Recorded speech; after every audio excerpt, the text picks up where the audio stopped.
Hello, everyone. Sorry we're a couple minutes late. We had some technical difficulties, but we are here and we are live. I'm Lauren with Juan Isler and Mike McGee, and we're going to just take a little look back on what has transpired over the last year on RDU on Stage, now Beltline on Broadway, or Beltline to Broadway. I do want to say before we start that I think everybody on this screen is well aware that there are some terrible things happening in our world this week and on our news and on our televisions. And normally our RDU on Stage and Beltline to Broadway is all over that. But tonight we're just going to take a moment and we're going to breathe and we're going to celebrate. And then Juan is going to host Torn on Thursday, and he is going to dive into all of the big issues. So hopefully tonight will just be a moment to just kind of take a pause, take a breath, and celebrate. But I don't want you all to think that we are not aware of all the terrible things that are happening to our friends all over in Colorado, in Atlanta, and truly all over. So, but anyway, here we are. Juan, what do you have to say? You're never quiet. Look, he's all quiet. First of all, I sound okay, right? You sound fine. Sound you perfect. Don't sound like Darth Vader. Okay, good. That was a technical issue, y'all. Of course, it would have to be me. I just want to say I'm glad to be here, and that may sound crazy to some, but a year ago, I had no clue that I would be doing what I'm doing right now, and I'm thankful for it. Prayerful for it, and just I see Beltline to Broadway advancing so much more, and there are ideas and things that we plan to do, and I'm looking forward to it. So. Yes, Juan and our heads are kind of exploding because the cast of the Wiz Clubhouse called us Broadway influencers, and so now our heads are very big. But well we're deserved. So last March, I did my first live chat on March 19th. I think we had 12 people online with us during that broadcast. It was like at 3:00 in the afternoon. I had never used Zoom before. And we had about 500 followers on Facebook, and I had no idea how to go live on Facebook. So I don't even think it was live on Facebook. Now we have 1,500 plus followers, and these videos have had 13,400 views across the 244 videos that we've done. I think this is number 244. So we've grown. We're Juan and I always tease each other that we have a television station, but that's why. Oh yeah. So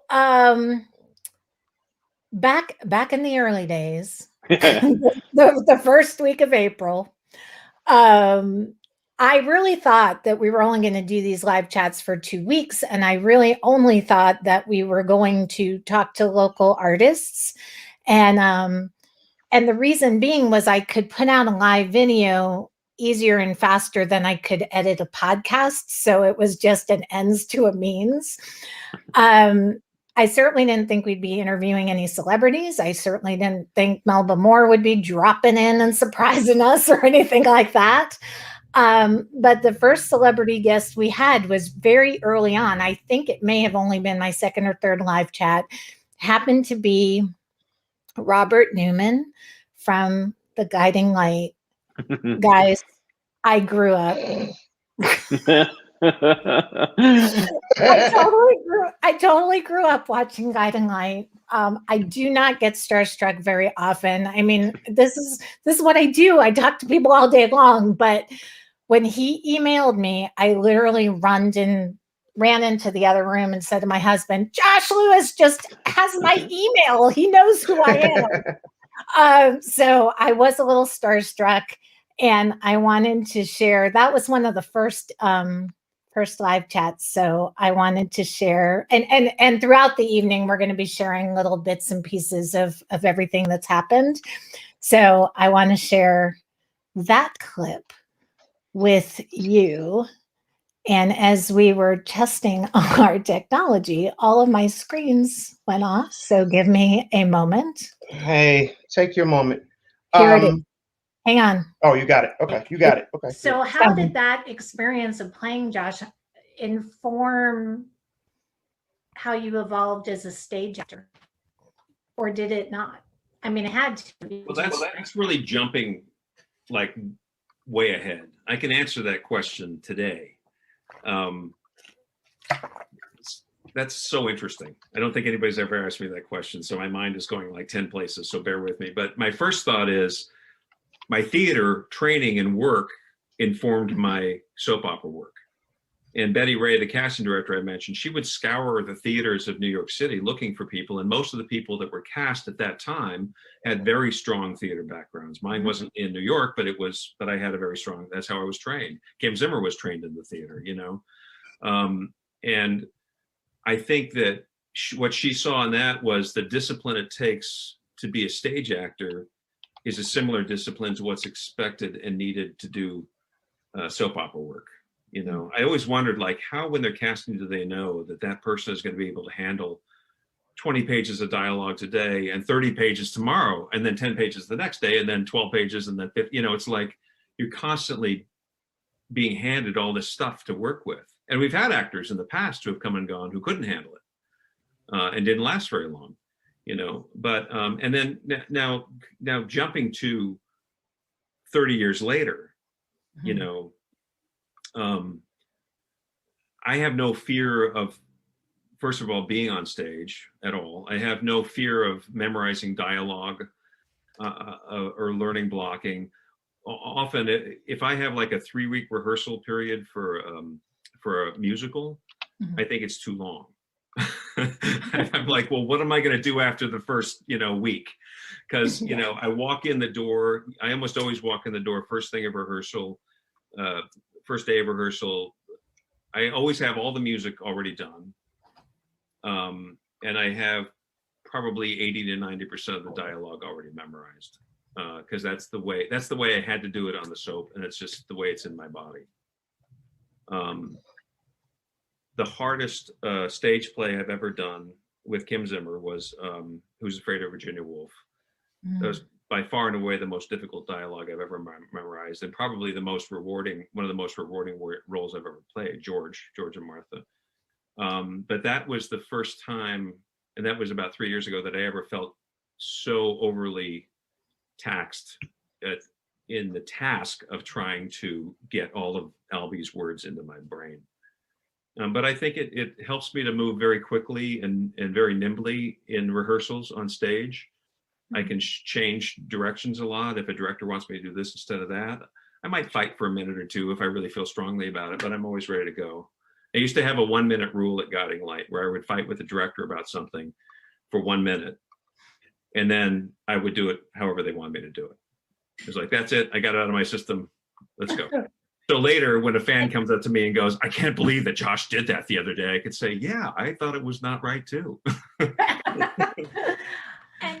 Well, I want to thank you for joining me tonight. This has been very exciting. Like I told you before we went on, I tried to get the fangirl stuff out early, but I was a fan of Guiding Light and a fan of yours and Reva's. So very exciting for me to chat with you tonight. And I hope to see you on stage in this role because, like you said, I hope it's just postponed and that we get to see it on the Cape Fear stage. I'd be excited to see that. Me too.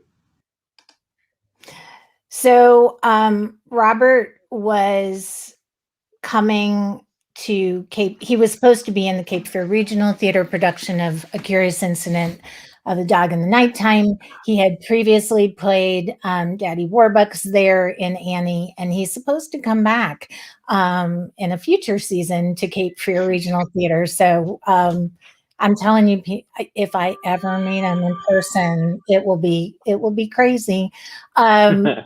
Because I was such a fan of Josh and Reva's. Here's the interesting thing about that interview. We made every soap opera blog online. People were writing about how Josh Lewis had come on to RDU on stage talking about a Guiding Light reunion, which is not going to happen. So don't think it is, but that's what everybody was reporting on. So kind of funny, huh? So he wasn't the only celebrity. Mike, you took us across the pond. Mike McGee became our West End correspondent near the beginning of the pandemic, because I'm convinced you could play every role. Here she goes.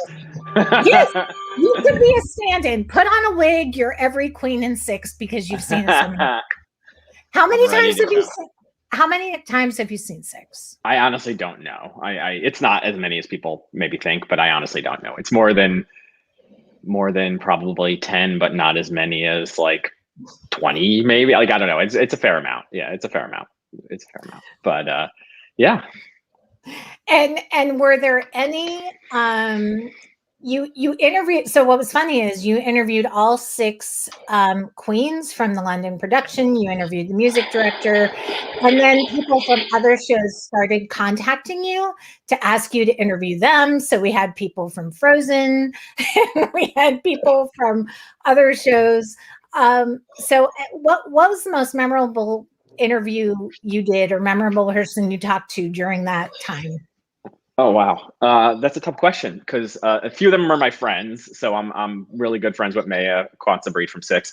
So I had interviewed her. The reason you asked me to do this, just to backtrack, is I had set up a little special event with her early in the pandemic. I was an early adopter of online performance. And so we did a little fundraising event together that you covered. Thank you. And it went really well. And I interviewed her for a while, and she sang and performed for a little while. And so that's what got things started. But then I didn't want to interview her again right away. So I started with some other people I knew from Six. But right after the George Floyd murder, we were doing a lot of things around Black Lives Matter and stuff like that. And Maya is mixed race, so I asked her to come on and do have a conversation with me around racism in theater and her experiences having to deal with that in the London theater scene and what she experienced. And that was just a really meaningful conversation, because I know her so well, but had never honestly talked to her about things like that. I talked to her about some of her personal side of growing up mixed race, and we had some conversations about that, but never related to theater. And so that was a really meaningful, conversation. And then, I think one of the really cool ones was I was interviewing someone from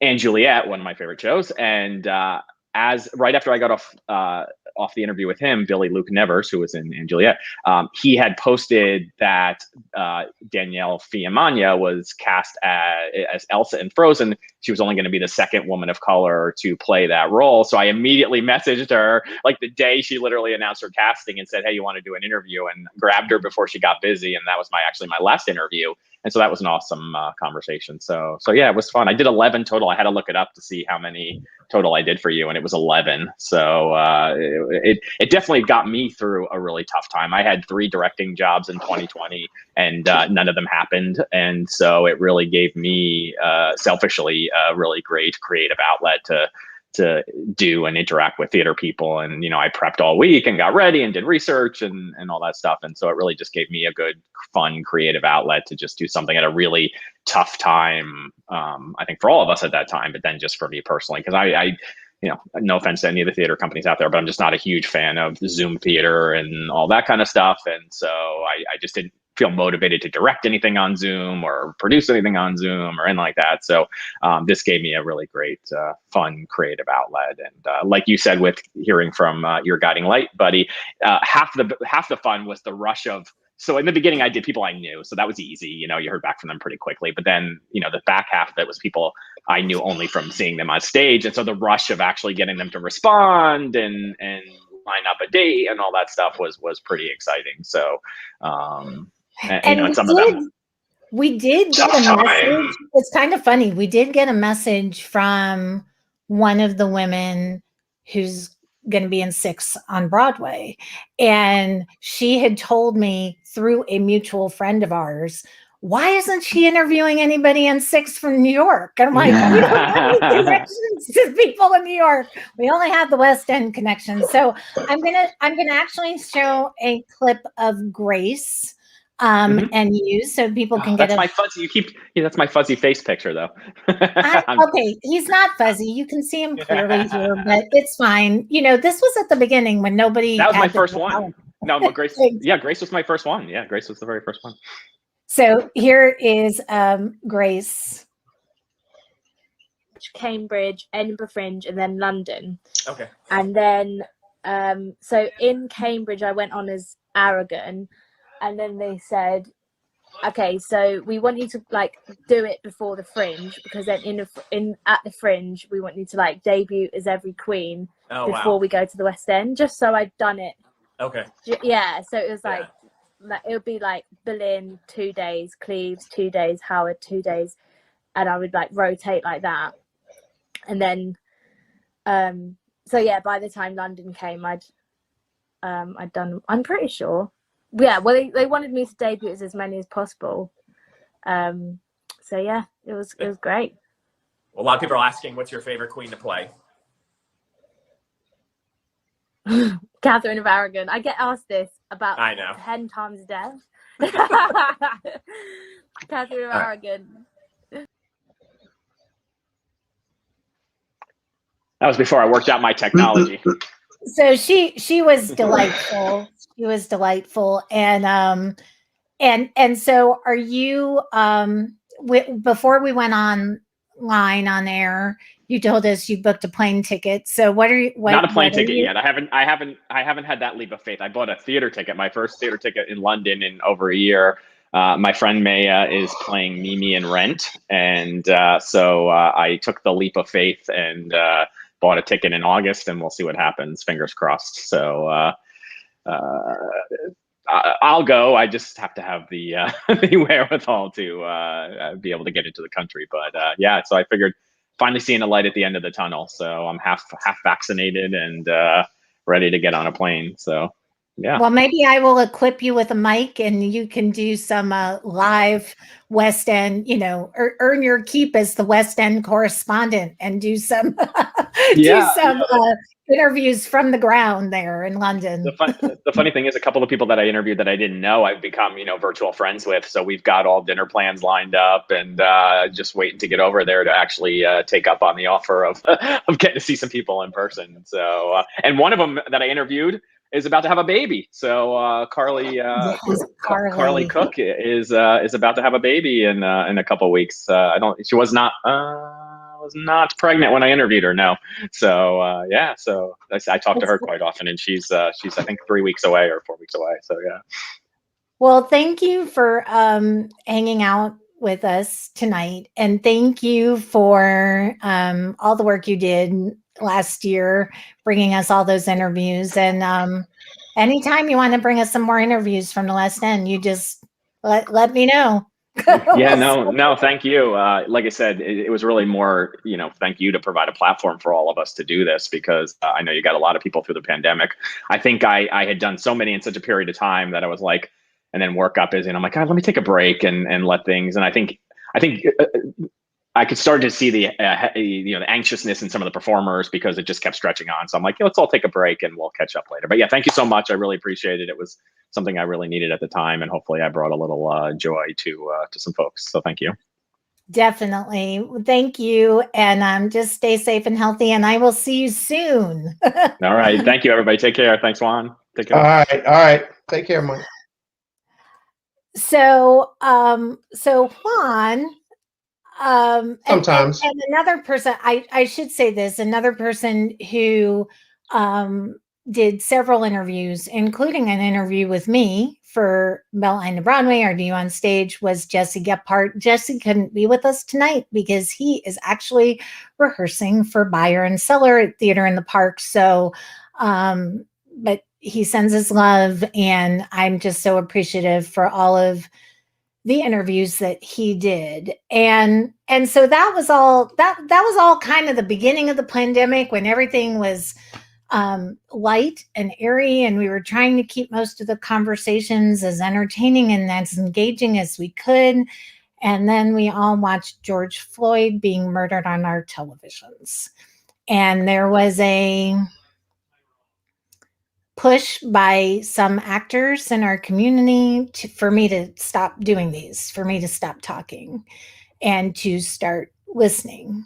And that seemed very counterintuitive to me. So I called Juan and I said, what do you think? Can we have conversations about racism and what's going on in the world on this platform? And I will let you pick up the story from there. Okay, so Lauren contacted me, and I thought, why me? Up until that time, my interactions with Lauren were from the Container and Bourbon at the Border. But I must have said something. Y'all know this mouth of mine. I must have said something that she thought was okay. He'll talk. He doesn't care. And yeah, she's about right. And Lauren said she wanted a panel, to have a discussion panel, and she wanted it to be where people of color could give their voice and speak. But I said I don't want it to be all one race, because we'll lose some viewers, possible viewers, if that's the case. And so I was like, we need to have a discussion with everybody, not people talking at each other, but talking to each other and speaking of their own experiences. Because, people that are my race, yes, they are probably, well, they are very oppressed in this country. But I mean, imagine being a native of this country and told to go home, and you're like, I can trace my ancestors back 600, 700 years, and it's always here. So I wanted as much representation as possible. And then staying true to what Lauren wanted, I wanted it to be theater people. So can I'm going to stop you there for a second and take you back to June 3rd, the very first episode of Torn, very first panel discussion. 1,700 people watched that night, and here's how it all started. What I want to start us out with, first of all, I want to say welcome to the viewers, because I'm seeing some people signing on. I also want to say to some people, they questioned what we were going to be talking about. And they said that it seems like I have changed because of my post over the past 9 days. I have not changed. I'm still the same silly Juan. And Aya's beside me right now on my screen. I'm still the person that Aya has to fuss at and Shonda has to laugh at on a regular basis.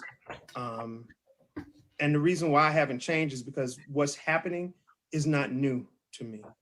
It's new to a lot of you all, because it's bringing these protests around. But I know of 5 people up here who this happens to them on a daily basis almost.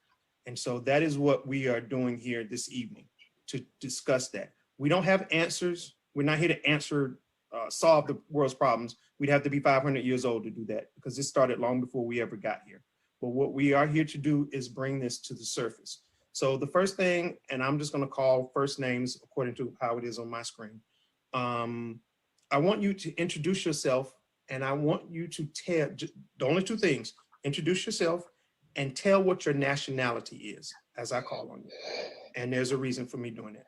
So let us start with Tim.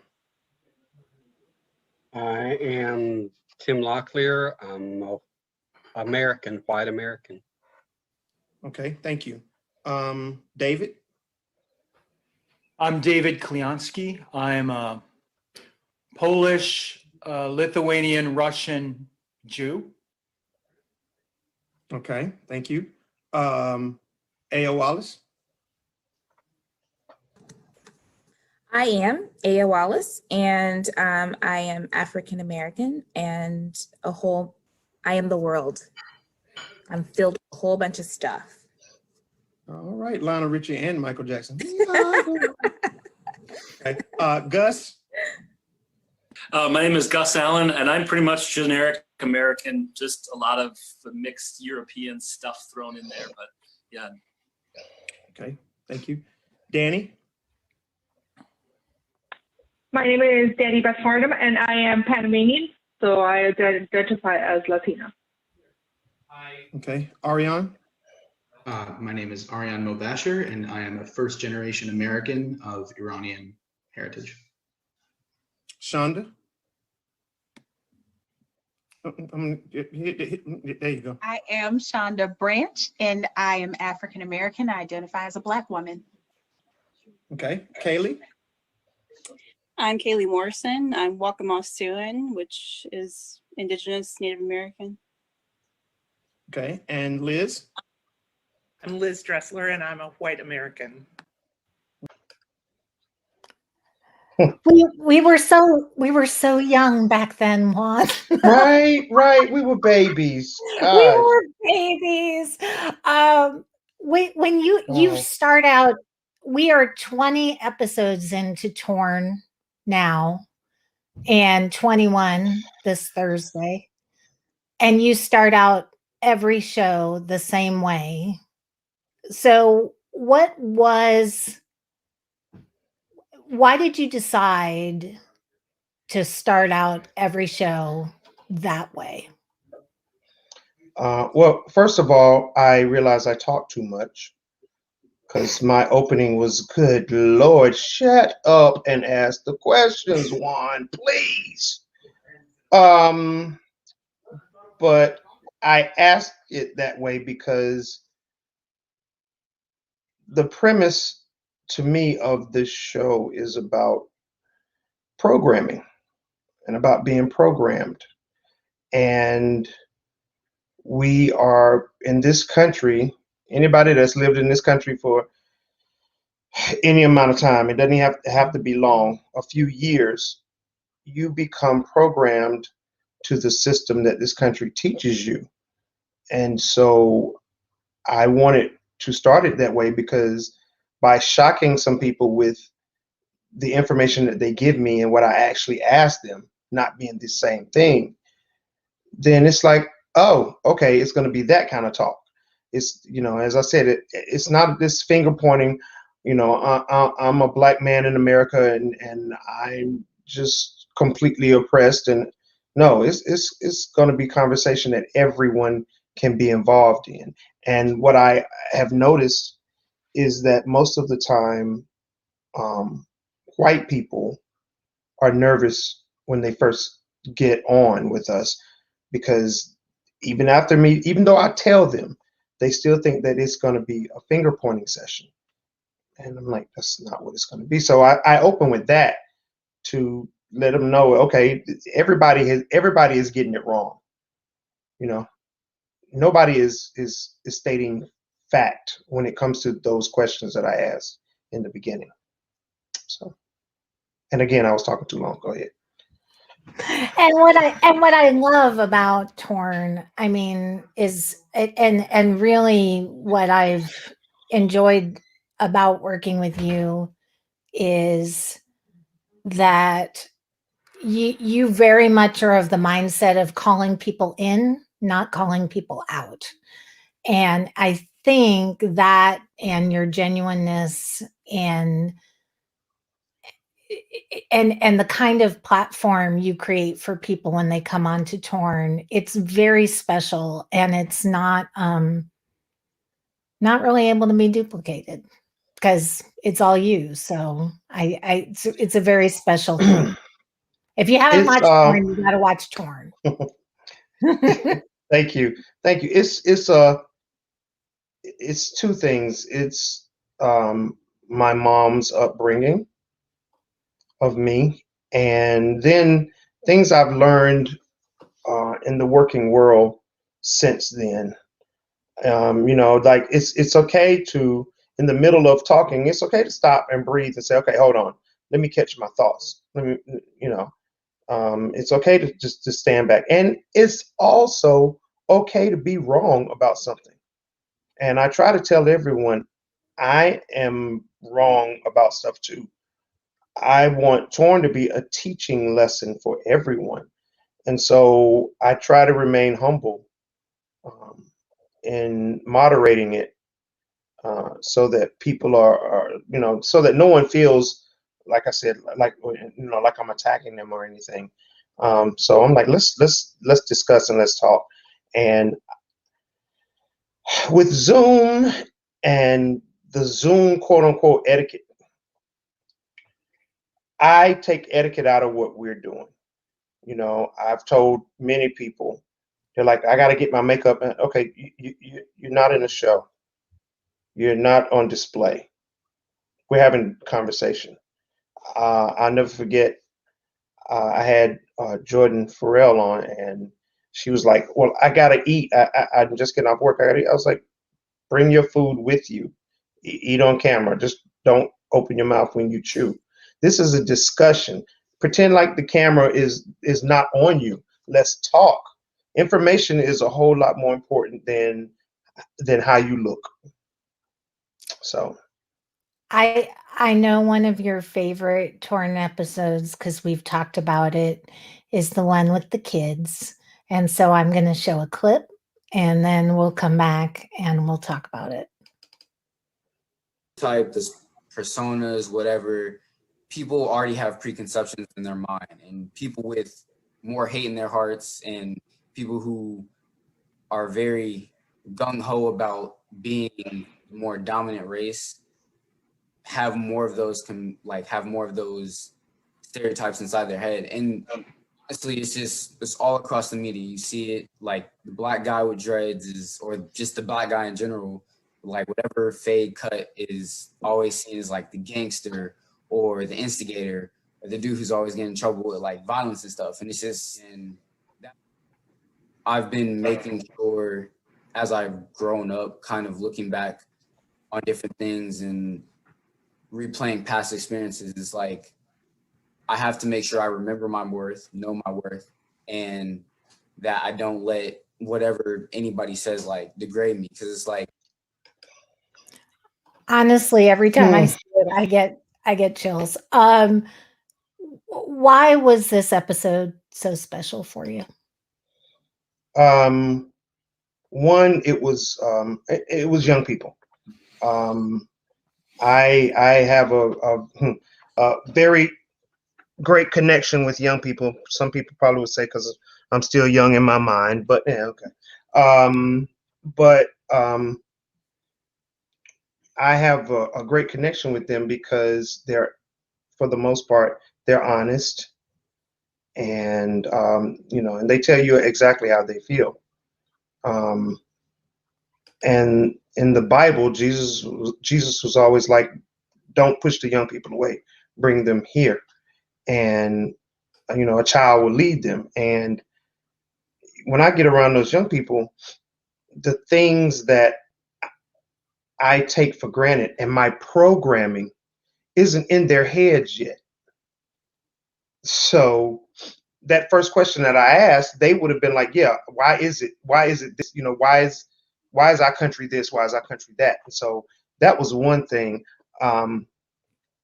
But It's also my favorite because, well, the only person I've ever been interviewed that has been in a protest was on the kids show, and I was like, wait, what? And my mom said the young kids are so real. Yes, they are, and they keep me that way. That was one thing. But Jarius, and you picked Jarius's speech to show.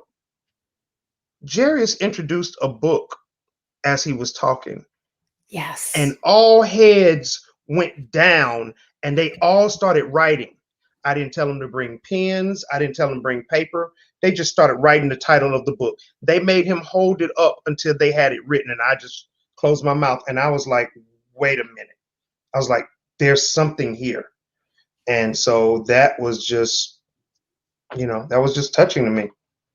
So, yeah. The kids, I think, are going to lead the way for us, lead the way out of this mess we've created for ourselves. And that show just gave me such hope. I was so worried before we did the show because I was like, I'm gonna have a bunch of kids up here and they're just gonna sit up here and look at me. What are we gonna talk about? What are we gonna, I don't know if I talked at all, to be honest with you, because they were going back and forth and it was beautiful. So yeah. It was amazing. Not all the moments on Torn have been so serious. One of my favorite moments was this one. I'm just going to show it. That I want to bring in, as I said, this is the cast of Pearly, and we are going to do Torn just like we do Torn normally, but I want to bring this person in as well and have this person introduce herself.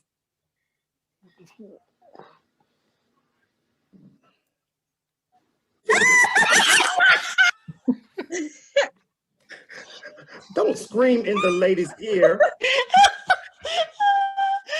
Oh, this is too much.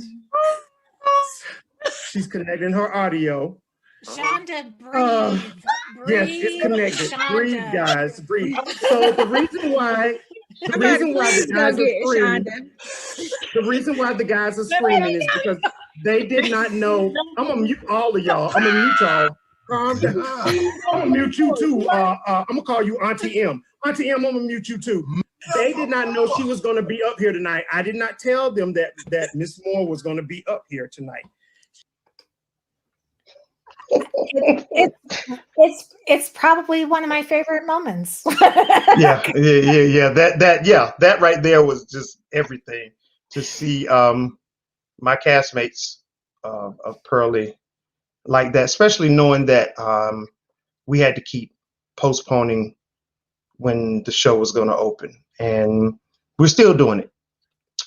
We still don't know because we want a packed house when Pearly is performed, but to get her, and kudos to you, Lauren.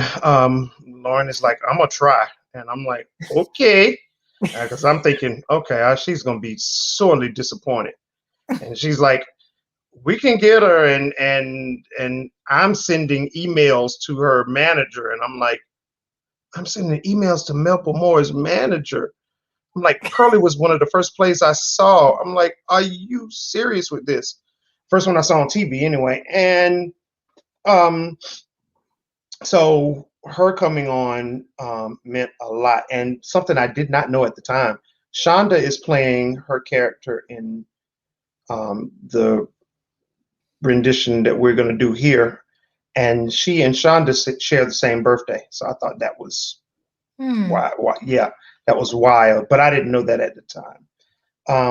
But it ended up, even though I said in the beginning of that clip that it was going to be, we're going to do Torn just like we normally do, it ended up being a teaching session from Melba Moore on appreciating life. And that was that was a shock to me. It was a master class. It really was a master class. For those of you who don't know, Melba Moore won the Tony Award for Pearly. She's a huge recording star. Juan had several of her albums and has interviewed her before. And it was really a magical night. What was so fun about that night is watching the audience grow, because people must have been talking to each other after she appeared, because all of a sudden our numbers were going up. It was kind of crazy, but. And the comments that were coming out was like, oh my God, this is so great, because Melba was schooling us all. And she really didn't even talk about theater as much as people would think. She was schooling us on life. Like you said, it was a masterclass, and people just kept commenting like, oh my God, I'm so glad I'm here. I'm so glad I'm seeing it. And I'm just sitting there like, okay, I got to be cool. Because I got to take all this in and breathe. So, yeah. So. It was a moment, for sure. I chuckle because you and I we've talked many times about sometimes how easy we think we make this all look, because I think people watching don't have any idea how much prep time or work goes into these broadcasts, but there's a lot. And I have my share of bloopers. So I've got two of my favorite, not for you. See, you never screw up. You're like a professional. And if you screw up, he covers it up really good, y'all. I do not. So I want to share a couple of my favorite bloopers, and one of Mike Wiley and my all-time favorite moments. The epitome of what I think a lot, at least what I strive as a performer to like really think through a character and make sure. Did you get a whiff of it? Does it smell good? I did, but it exploded in my microwave. So I'm totally not taking it out to show you guys. This is one of those bloopers. I'm gonna have to like put together a blooper reel on this thing. But okay, we're good. It's all good. Oh my gosh. Well, you show yours, because mine does not look appetizing. Look how good his looks. The camera probably doesn't I don't know if the lighting's right for it, but it just looks like a big pile of mud, but it's sugar and butter. Come on, y'all. That's all there is to it. So how do you feel that our young people are doing working with young people in so much of your work? Well, I'm going to answer that question, but first I have to deal with a young person and little hands that are slipping under the door. There's a note just got slipped under the door that says, if I can read it correctly, it says, food, snack, hungry. Food, snack, hungry. Yes, fix yourself a snack, please. Sure. No, you can't make it. Sorry. You can't make a quesadilla. Just get a snack and I'll make you lunch afterwards. That's homeschooling right there. That's what that is. That's real life right there. Right. And then when I didn't answer in the proper amount of time, another note with an arrow pointing to the other note slipped under the door. Mike Wiley and I have talked about this many times, but it's one of his favorite moments and one of his grandmother's favorite moments as well, because it was just real life. It was towards the beginning of the pandemic. Mike had been working to collect money to have masks made for people who didn't have masks at the time. And so we were having this very serious conversation, and his kids slipped that note under the door, and it was classic. So yes, kids are so real. Yes, they are. Yes, they are. Kind of crazy. There's been a lot of memorable moments this year. Another one of my favorites. So we do these shows at 7:30. And there is a reason we do these shows at 7:30 and not 7 o'clock. Near the beginning of the pandemic, all of our shows were at 7 o'clock in the evening, and we were interviewing people in New York. And at 7 p.m. every night in New York, for a lot of the pandemic, there was a healthcare workers salute. And during our 7 o'clock interviews, we were witness to it. So here is newly Grammy Award-winning actress Laurel Harris. She just won a Grammy with her Jagged Little Pill castmates a couple weeks ago. Here she is with her husband, Rob Marnell. Again, right at the beginning of our interview, we had logged on at 7 o'clock, and here is what happened. At 7 o'clock. Oh my God. Oh, there goes my husband. I'm like, does he have pants on? He does. Okay, good. He's getting out his tambourine. Just flip it around. Awesome. What? No, you're good. That's so awesome. Isn't that cool? It's my favorite part of the day. Well, in this time of kind of disconnect and uncertainty, that's beautiful. No, exactly. Still going. I'm sorry, we should have made this at like 7:05 because You know what? I actually everyone's loving this right now. Yeah, so, good. And that happened more than once. And so now we do these at 7:30. Although I really enjoyed watching. I mean, it was incredible to watch this happen in New York because they're so packed in, and so they can, lean out their windows and have this incredible salute. If I lean out my window, and I don't live that far from Wake Med, but if I lean out my window, no one's going to hear me except my neighbors. Probably call the police. So. Yeah.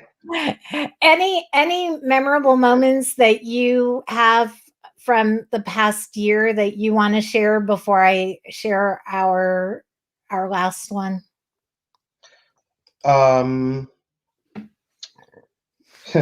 It's I guess this is not a moment. Just the fact that you asked me to start doing this, and I thought maybe it was going to be a one-off thing, and it was going to be the end of it. And here we are in 2021, and it's still going on. And I'm amazed because once the pandemic started, I thought, okay, I won't be doing anything in theater. And when this started, it was an avenue that I guess deep down I knew I was capable of, but it just never presented itself. So it was kind of a shock to me, and it actually, whereas in some thought it was going to hurt my theater career, it actually has helped it and advanced it to the place of me doing more behind the scenes stuff than being on the stage. Of course, there's no stage I could, well, maybe now, but there was no stage you could be on for a long, long time. So I was doing behind the scenes stuff, and a lot of it is because of this, and also the fact that there are a lot of people, not just theater people, but people who are now more inspired because of what Beltline to Broadway has done. I think it's crazy. 2020 for me was a roller coaster because I don't know how many people can say they were in 2020. They did 3 plays in person, not virtually, but in person. I did a play in January. I did a play in February. I did a different play in March, and then everything shut down. And I was still doing virtual plays, and then I started doing behind the scenes stuff, and then I started doing this, and it's just this moment, the moment for me is just there isn't a moment. It's the 365 days of of being a part of RDU on Broadway. RDU on Broadway. Yes, that's what RDU we on are. Broadway. Yes, we're RDU on Broadway. So that's been my moment, and I wouldn't trade that for anything, because when we do open back up, well, first let me say how brave of you when you were doing critiques of plays, and when it stopped, how brave of you to find another avenue to keep RDU on stage going and to keep it in the now. And others in this area, in the Wake County, Raleigh, North Carolina area, I'm saying that for the people in Australia that watch us. Yeah. They're in India. They're in India and Ireland. Okay. So, but how brave of you, and other productions that are doing what you're doing have had to catch up to where you are. And I'm gonna tell this secret. I don't care. I do think we make it look easy, but it's real. And I'm always asked, well, what questions are you going to ask? I don't know, because once we start talking, it'll come. And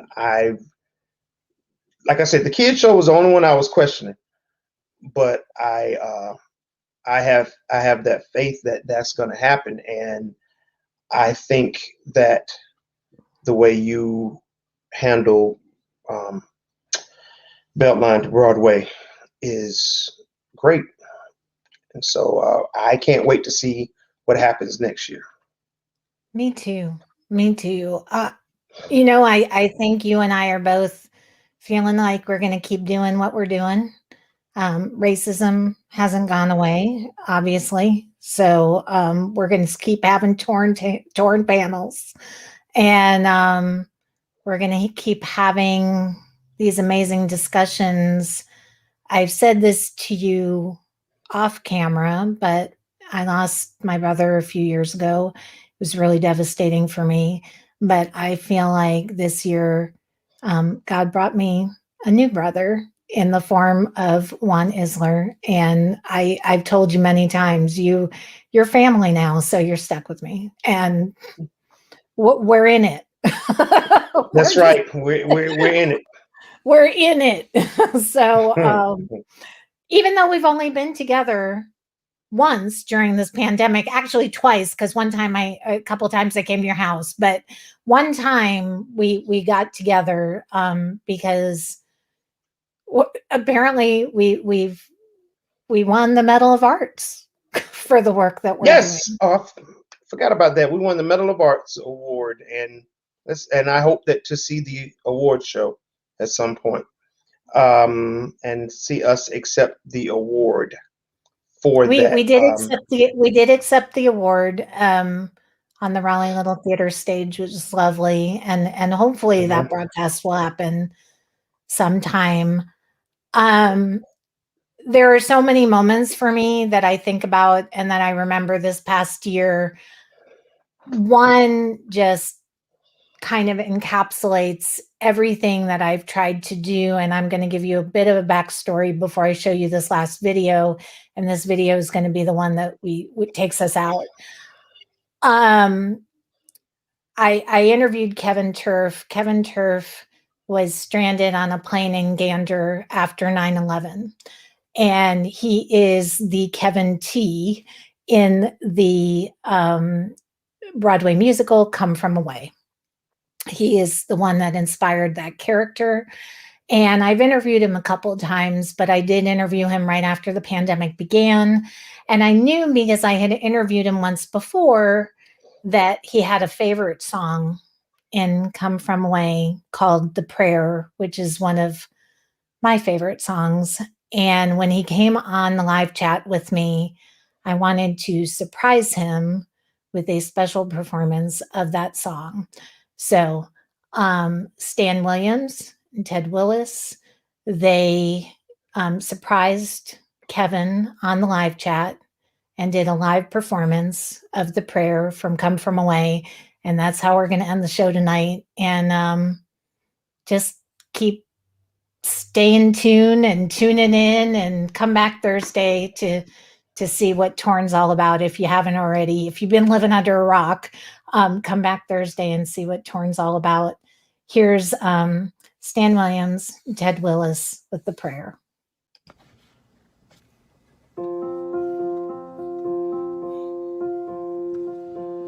Make me a channel of your peace. Where there is hatred, let me bring your love. Where there is injury, your pardon, Lord. And where there's doubt, true faith in you. Make me a channel of your peace. Where there's a spirit life, let me bring life, let me bring. Where there is darkness, only light. Where there's sadness, ever joy.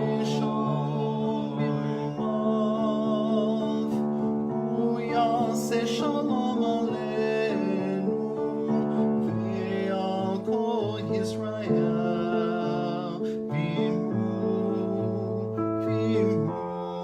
amen. Yaseh shalom, shalom aleinu, ve'al kol Yisrael. Yaseh shalom, shalom aleinu, ve'al kol Yisrael. O Master, grant that I may ever seek so much to be consoled as to console, to be understood as to understand, to be loved as I love with all my soul, all my soul.